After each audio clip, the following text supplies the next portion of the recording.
Hi, I'm Barb Nangle. I'm the founder and CEO of Higher Power Coaching and Consulting, LLC. I want to welcome you to my podcast, Fragmented to Whole, Life Lessons from 12-Step Recovery. On this podcast, I share my experience, strength, and hope from recovery. I don't support or endorse any particular 12-step recovery program, and I don't claim to speak for any 12-step fellowship. My hope is that you will find my words helpful in some way, whether you're in recovery or not. This is episode 122. Stop fixing, rescuing, and protecting others and keep that energy for yourself. If you're a fan of this podcast and want to support it, please check me out on Patreon. If you're not familiar, Patreon is a platform created by creators for creators that allows them to be supported and rewarded for their work by their fans and followers. You can find me at patreon.com/higherpowercoaching. If you've been giving advice to somebody over and over and over again and they never take it, this episode is for you. Stop trying to fix, rescue, and protect other people. Another name of this kind of thing is being helpful to be controlling. If someone gets mad at you for doing something and your response is, well, I was just trying to be helpful, that's a clue that you might be being helpful to be controlling. In other words, you want things to be done your way. You're attached to a particular outcome, so you're, quote, helping so that things will go your way. Stop it. Here's an example from my life of what it looks like to be helpful to be controlling. I was in a group of people who needed access to a building that went from having door codes to having keys to the door, and I volunteered to be the liaison between the building owners and the group. It was brought to my attention by one of the group members that they didn't ask for my help with the building folks and that I was being helpful to be controlling. And I was originally like, fuck that, what are they talking about? But as I thought about it, I realized that it was true. I wanted things to go my way. So one, I wanted my group to appear organized to the people who owned the building, so other people's perceptions are none of my business. And two, I wanted to make sure that the people in my group were doing things, quote, the right way, which means my way. And that meant I wanted them all to get their keys at once rather than individually stopping by to pick them up. I was trying to save the building people from the trouble of having to interface with all those different people in my group. Meanwhile, the people at the building also never asked for my help. They didn't ask for a representative from the group to get all the keys. They reached out to all of the individuals who needed keys. So it wasn't my place to, quote, protect them from having to deal with all those different parties.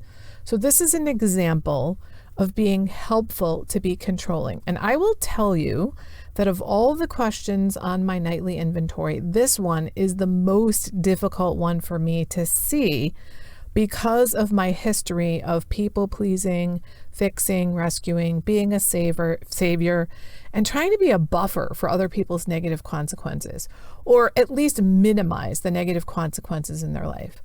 Like somehow it's my job to be the bumper on someone's car of life. What I've learned is how to put that energy that I used to put into fixing, rescuing, saving, and protecting others into my own life. Rather than worry about what's going on in everybody else's life, I keep the focus on myself. Just like the Serenity Prayer says, I've gotten the wisdom to know the difference between what I can and cannot change. I cannot change other people, but I can change me. But if I'm too busy working on everybody else, then I can't change me.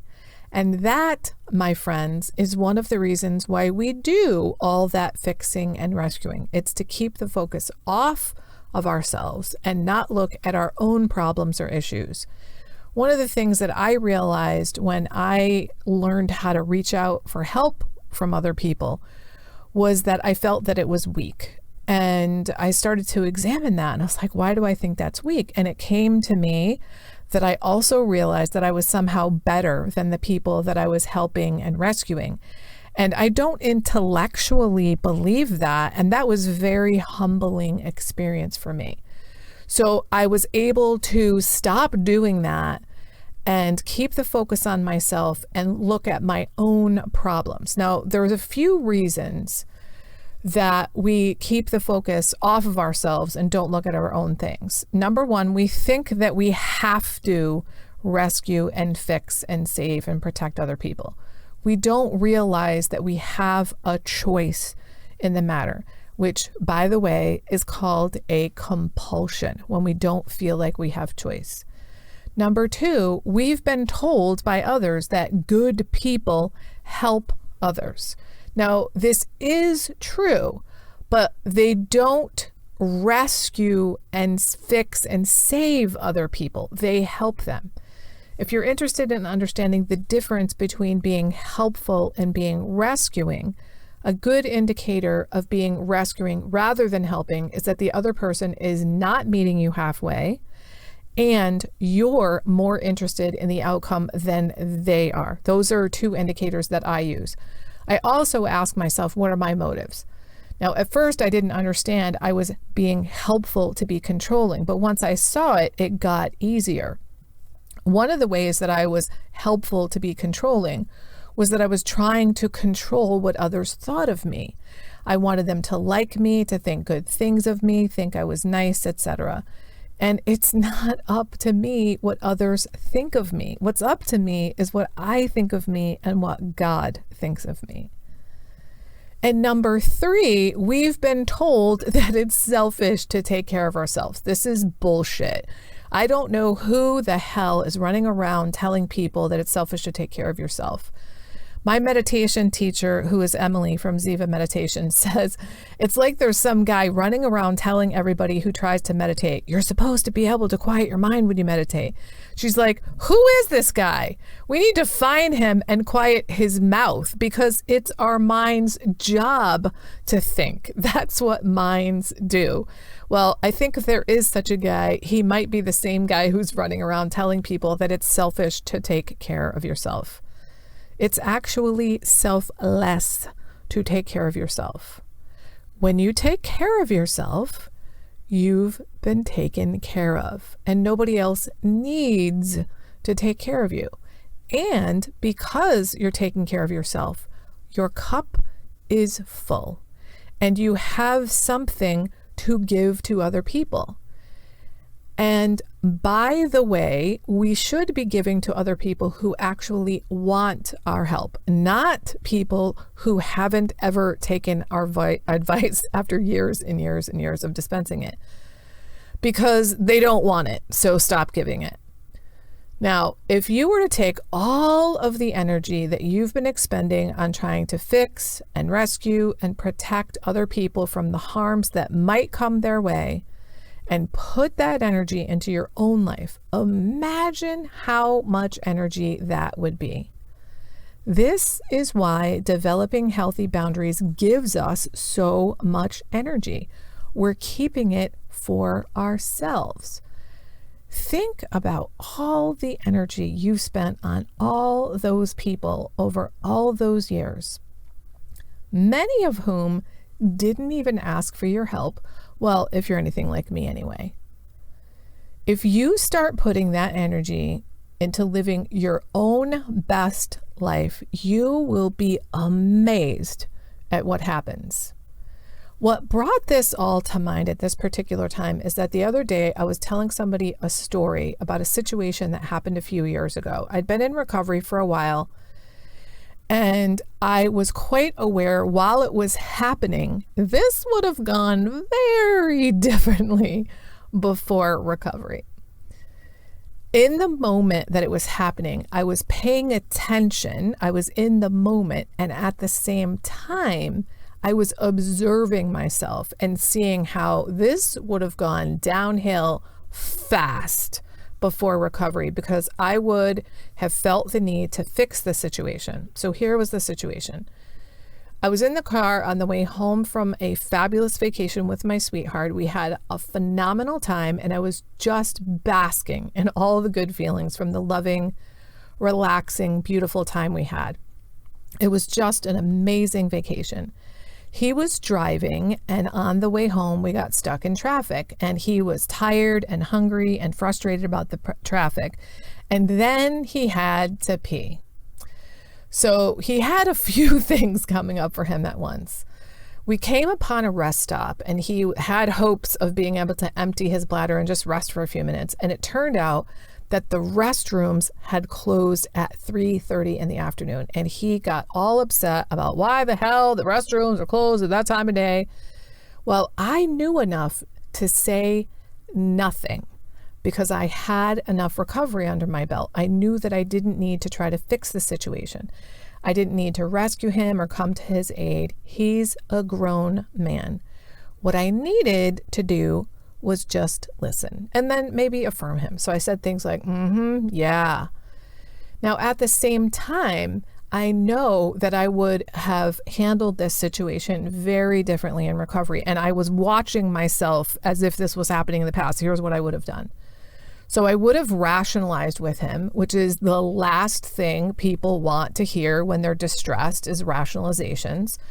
And it would have said something like, well, I'm sure they close at 3:30 in the afternoon because there were budget cuts. And like he would give a shit about that. And what that would have done was put him on the defensive because he would have likely felt like I was attacking him rather than helping him, which would have been my actual motive. And I can see that now, but I couldn't see it in the past when I did things like that. So what that likely would have happened, would have resulted was we would have gotten into an argument, and then I would have blamed him and he would have blamed me, and we would have ended our fabulous vacation with a giant argument. Instead, I didn't say anything. I kept my mouth shut. Now, if I had done the rationalization thing, I would have actually made it worse, even though I was trying to make it better.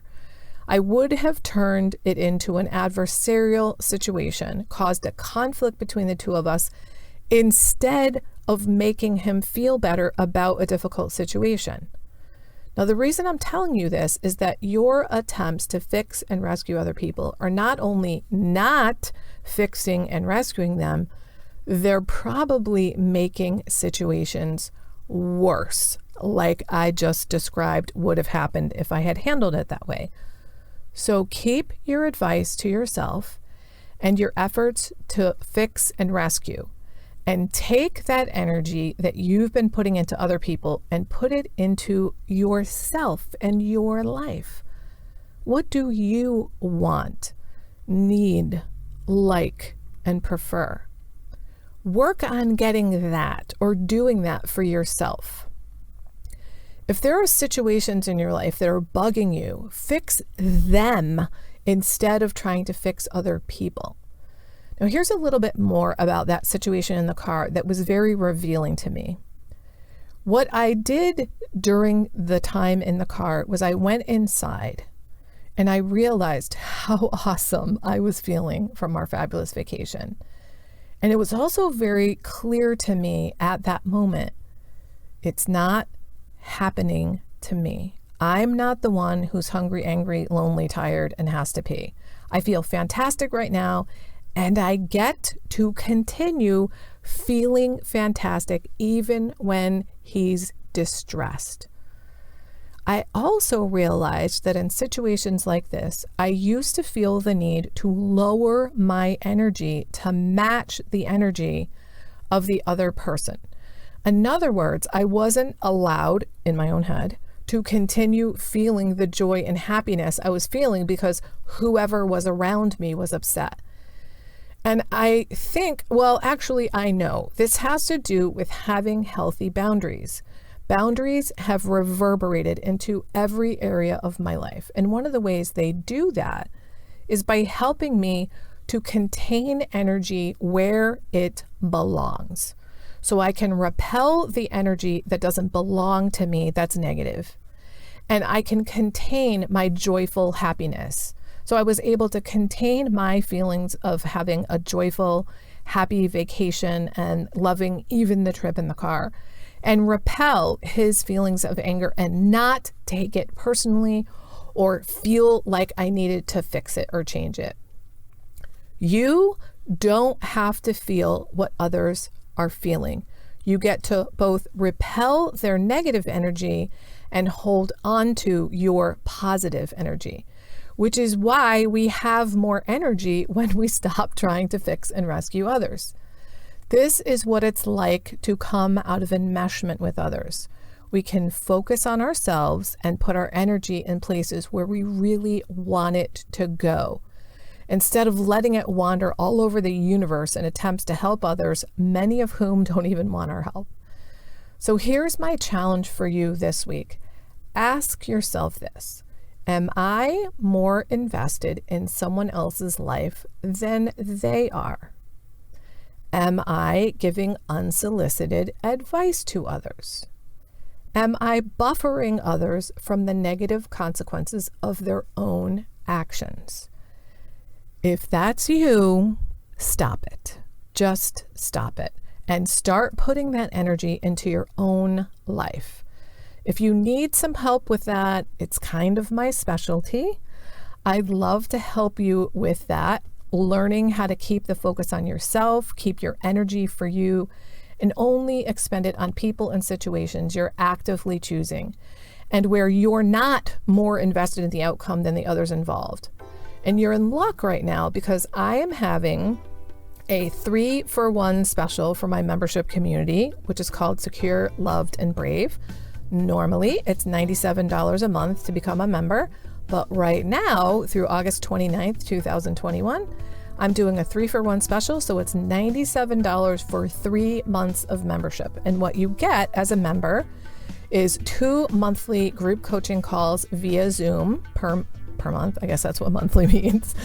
We have a private Facebook group so you can get support from me and the others in the group between calls. There are a shitload of resources like worksheets and workbooks and journal prompts for healing and growth.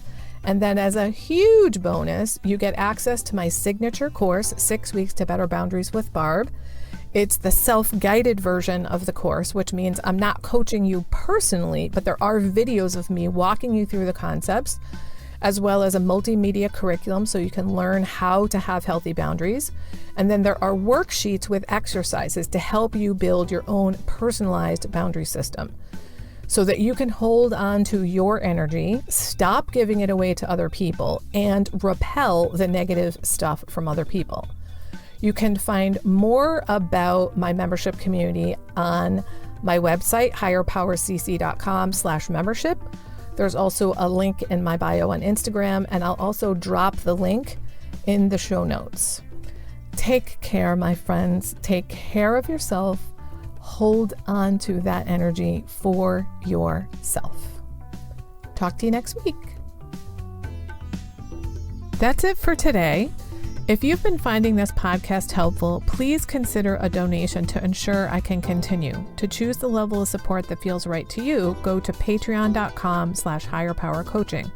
Please also review it on Apple Podcasts, like and subscribe to it on your favorite podcast outlet. I'd really appreciate it, and it helps others to find the podcast. Now, if someone in particular came to mind when you listen to this episode, please share it with them. And don't forget, I'm on Instagram at Higher Power Coaching. I run group and private coaching programs on creating healthy boundaries. And if that sounds like something that would interest you, head on over to barbchat.net, where you can get on my calendar for a free 30-minute Better Boundaries consultation. My ideal client is someone who is ripe for change. If that's you, then go to barbchat.net and get on my calendar. My goal with all of my work is to help you make lasting changes in your life, like I've made deep, lasting changes in my life. Remember, it's never too late to recover. No one is beyond hope, and healing is possible. Thanks for listening.